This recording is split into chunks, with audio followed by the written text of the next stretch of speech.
Have you noticed that the older you get, the less interested you are in being in charge of things? Maybe that's just me. But I don't think so.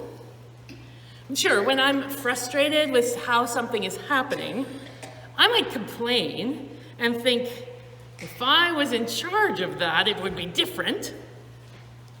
But the truth is, I know the responsibility that comes with being in charge of something, and it's often just easier to follow along and grumble when things aren't the way I like them. I don't think that's just me. When working with volunteers, you often hear the lament that, well, it's not too difficult to find people to help. It's a real struggle to find coordinators and leaders. Different people have different reasons, I think, for holding back. For some, it's simply a lack of time or energy. Life is busy, and people are involved in a lot of things. Or for some, it might be physical or mental health limits that put parameters around particular opportunities. For others, it's a lack of confidence. I don't know how. I'm not qualified. Surely someone else could do this better.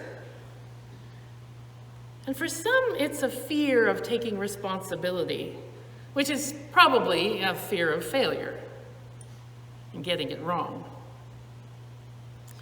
Well, the great prophet Moses had many of those same reasons for not wanting to lead. And so in the portion of Moses' story we heard today, he resisted the idea of leading the Hebrew people out of Egypt. Who am I to do that? Why would they listen to me? What would I even say? And in fact, if you read further along in Moses' story in the Bible, he has quite a long conversation with God at the burning bush, where he offers many, many different excuses for why he should not pursue this crazy idea of swooping in and convincing a whole nation of people to leave their homes and follow him to a new place to live. And so he starts off talking to God, reasoning with practical ideas like, this will never work. Why would people trust anything I have to say? I am nobody to them. I'm clearly not the right choice. Now, to be fair to Moses, he kind of had a point. He was raised as an Egyptian prince, and then he left the palace, and he killed someone, which made him an enemy of the palace. And in his only encounter with a Hebrew person after that, it was clear that he was already seen with suspicion and fear. Who made you my boss or judge? Oh, or are you planning to kill me too? And now, where we see Moses, he's an 80-year-old shepherd being asked to go back to those people and dare to try and lead them. Well, that doesn't deter God from sending Moses on this quest, so Moses starts to list the other excuses. I wouldn't know what to say. People won't believe me. I'm a bad speaker. Words just get jumbled up in my mouth. I am not qualified to do this thing. God is patient with Moses. He doesn't dismiss those fears or concerns, but each time that Moses raises an objection, God offers him preparation for how to respond, helps him prepare to lead, but at the same time never lets him off the hook. God says it's okay to be scared, but you can do this important thing.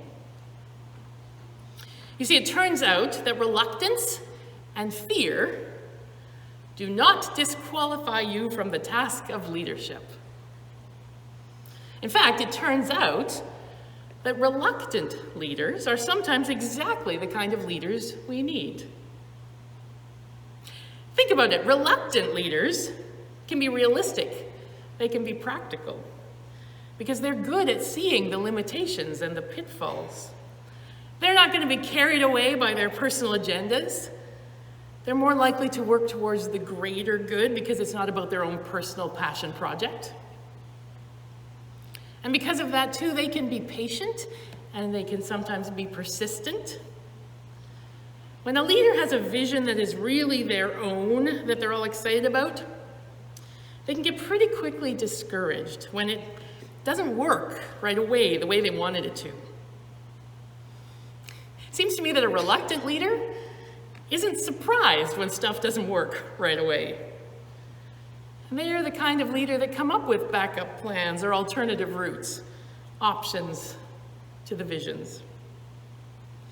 If we think about Moses, we can remember he had to be pretty persistent with the Pharaoh to get permission for his people to leave. The story says it took 10 different plagues, 10 plagues to convince Pharaoh that it was worth it to let these people out of his hair. And if you thought that took perseverance, think about the fact that once they actually got out of Egypt, they wandered in the desert for 40 years before reaching their destination. 40. The other advantage of reluctant leaders is that they can be collaborative and inclusive. Since they weren't really sure they wanted to take the job on in the first place, they are quite willing to share the task and bring others along. They can be better at listening to others and valuing other people's contributions. So in Moses' case, for example, Aaron is recruited to share in the leadership because it turns out that Aaron is good at talking in public, even if Moses isn't. And no longer does Moses have to do it all by himself, but it is a team of two of them working together.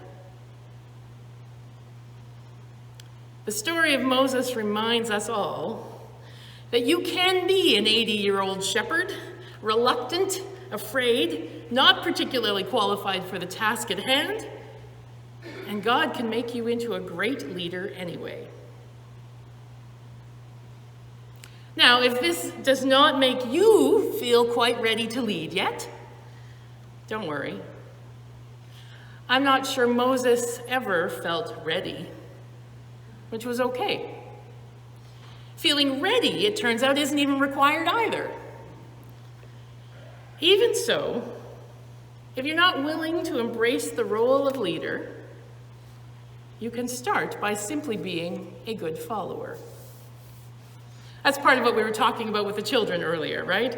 The value of the first follower. It wasn't the leader who got everybody dancing, but the first followers who joined in. The truth is that there is great leadership, maybe the best leadership, in being a good follower. James Clark identified a bunch of characteristics of good followers. He said, good followers invite others to participate simply by being a good example. They take initiative. They don't just sit and wait and be told what to do by their leader.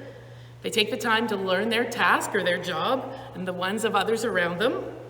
And they do what's expected of them without having to be told or too closely directed. They're naturally helpful. They go out of the way to do the right thing because it is the right thing. Good followers understand that they don't know everything, so they're willing to learn. Good followers are good leaders. Can we be good followers? It was Gandhi who said, if you want to find yourself, lose yourself in the service of others. In the end, that's what followers do. And it's what good leaders do too. They find a way to serve. I'll tell you a story. It's kind of an embarrassing story about me, but there you go. The other day I was part of a meeting that left me feeling a bit cranky and resentful about the expectation that I was going to lead. When I hadn't agreed to lead, I wasn't interested in leading, I did not want to lead. And so my response to this was simply to feel sorry for myself and be very cranky. I could feel myself pulling back from wanting to do anything at all. I was getting ready to take my ball and go home. And then something happened where someone needed some help, kind of immediately. I didn't have time for it. I was already cranky. not in the mood to be of service. But I didn't really have time to think about that, and there was no one else to do it. So off I went. And for an hour and a half, I totally stopped thinking about myself, because I had no choice. And what do you know? I felt quite a lot better after that. I remembered why it's good to help people.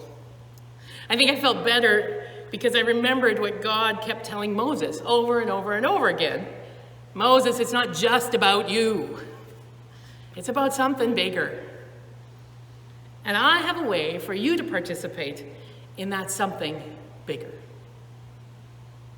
Are you willing to take part? Leader, follower, it matters not the label, really. The question is whether or not we want to participate in what God can be doing with us and with this world. And if we are,